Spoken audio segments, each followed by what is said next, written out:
So these are the movies I watched in July of 2024. So the first movie I watched was We Bought a Zoo. This was a rewatch. I've seen it maybe 3 times now. Give it 3 stars. It's a fun movie. But I couldn't give it much higher than 3. It's enjoyable, but it's quite predictable. Yeah, there's not too much to say about this one. It's kind of just a feel-good family movie. Then we've got Harry Potter and the Half-Blood Prince. This one's alright. I gave it a 3 also. Again, it's a rewatch. Obviously, I've seen Harry Potter movies before. It's maybe not as good as I remembered. I think I remembered it being, maybe one of the better ones, but yeah, it had some issues. Then I watched The Ten Commandments. Now, I'd actually started watching that months and months ago, and I finished the last half in July. Gave it 4.5 stars. This was a really good movie. This was the first time I'd seen it. Just a great biblical epic, amazing visuals and effects for 1956, and yeah, you need to watch this. Then Bill and Ted's Excellent Adventure. I gave it 2 stars. This was a first time watch. This was underwhelming for me. This was and disappointing because I guess I expected maybe a fun little time travel comedy, but it was just, to be honest, I just found it obnoxious. I didn't find it funny, like at all. So yeah, I mean, I could have given it lower than 2 stars, to be honest. Then we have about a 20-minute short film called Even More American Graffiti, and this one's really, really cool. I didn't rate it because it's a short film. I don't really rate short films, but in terms of short films, I'd rate it pretty high. The entire thing is under a microscope, and it's looking at like 3 drops of pond water. It sounds like it'd be boring, but it's really cool, and I recommend this one. And here's another short film. This was about 3 minutes, and this was also pretty cool. Again, it's 3 minutes, so just go watch it. Then we have Harry Potter 4. This one, again, I gave it 3 stars, but yeah, maybe not as good as I remembered. I guess just the Harry Potter movies aren't as good as I remembered. It just feels pretty redundant, and not redundant, but it feels quite disconnected from all the other movies. I'll just say that. It feels like not as important, except for the end, of course. The end when Voldemort comes back. That's great. That whole sequence is really powerful, but the rest of the film, not great. Rogue One, I gave it 3.5 stars. I've probably seen it 3 or 4 times before this. I didn't love this film in the past. I think I've come around to it a bit more. I definitely enjoyed it more. I mean, it's definitely the best Disney Star Wars film.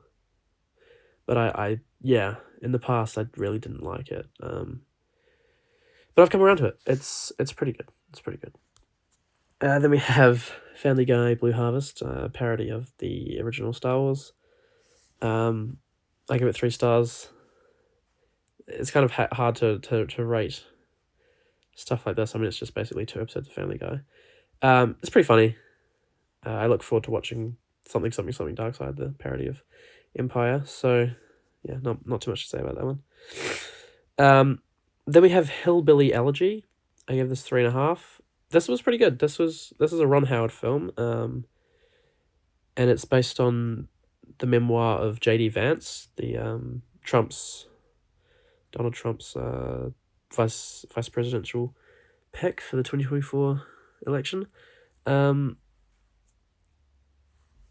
I mean, politics aside, I mean, it's really got nothing to say about that. It's just based on J.D. Vance's younger life, and it was really powerful. And I thought the performances from Glenn Close and Amy Adams, specifically pictured there on the poster, were really sold it. Really sold it.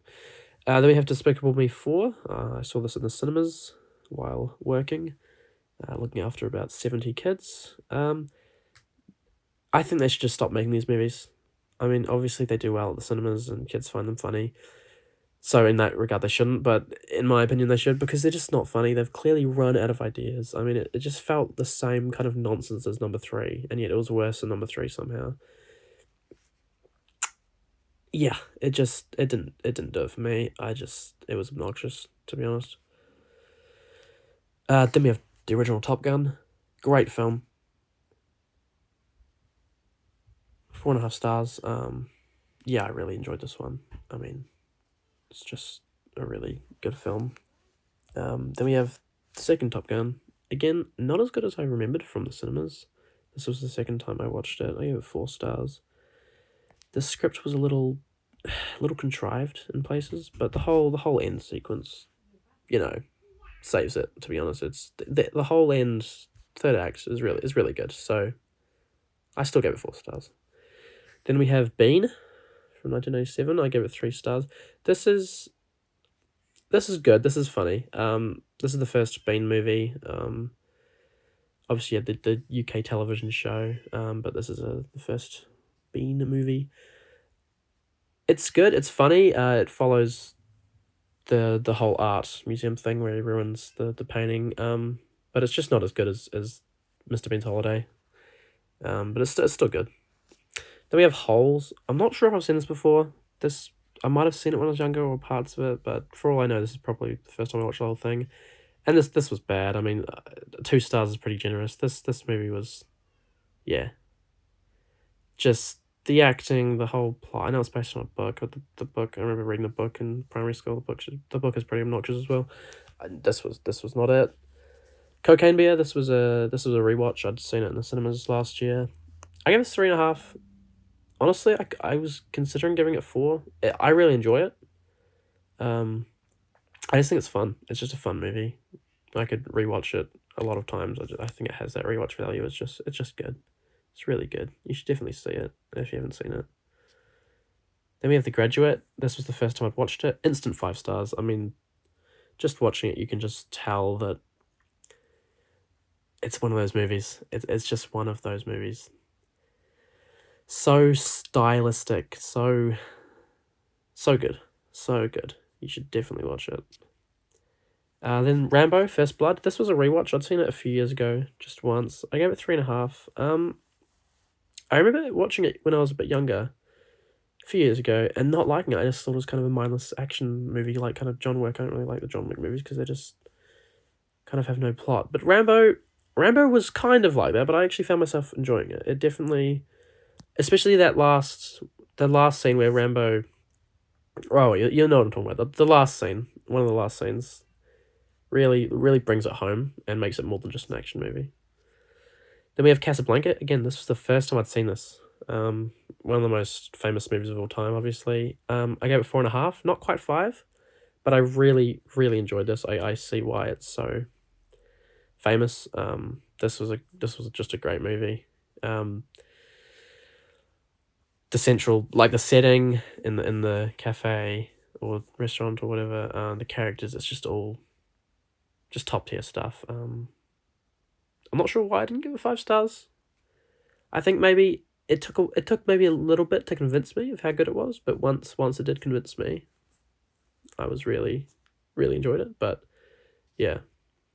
Then we have Mr. Bean's Holiday. Again, better than the first Bean movie. I give it 3.5. This one's really good. It's I'm not sure if it's funnier than the first one. It's a different kind of humor, I'd say. It was made 10 years after the first Bean movie, but it's just got so much charm to it, and Willem Dafoe's character is great, and yeah, it's charming. It's really charming. You should watch it. Then we have Braveheart. I gave it 4 stars. This is the first time I'd watched Braveheart. Despite certain historical inaccuracies, I don't really care too much about the historical inaccuracies. I found this quite enjoyable. I think it's about 3 hours long, but the battle sequences are just great stuff. I mean, the battle sequences are really good. And the plot, it all works. It's it revitalized the historical epic, pretty much. So it's a great movie. Then we have Doctor No. This was the first time I'd seen this. This is the first James Bond movie. I gave it 3 stars. I enjoyed it. It had a lot of the hallmarks that I guess we've come to know with James Bond. Like, a lot of the groundwork's there. Sean Connery is great. But the movie's good. But I don't have much to say about it, to be honest, which I guess is why I gave it 3 stars. And then the last movie I watched in July was 300. This was also the first time I'd seen it. I also gave it 3 stars. Again, it's like another historical epic. It's fun. That's how I describe this. It's fun. It's not a masterpiece. I mean, it's Zack Snyder, so, there you go. But it's fun. It's kind of over-the-top nonsense, but it's fun. And so, yeah, those are the movies I watched in July.